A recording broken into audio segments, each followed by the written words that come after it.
ইউক্রেনের সেনাদের মরদেহবাহী ট্রেন সীমান্তে পাঠাচ্ছে রাশিয়া।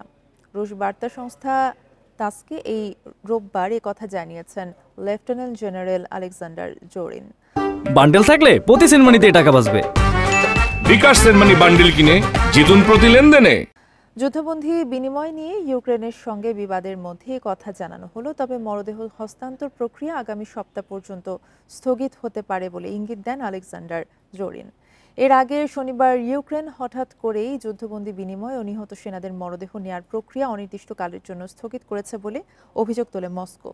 তবে তা প্রত্যাখ্যান করে রাশিয়ার দাবি সত্য নয় বলে জানায় কিয়েভ।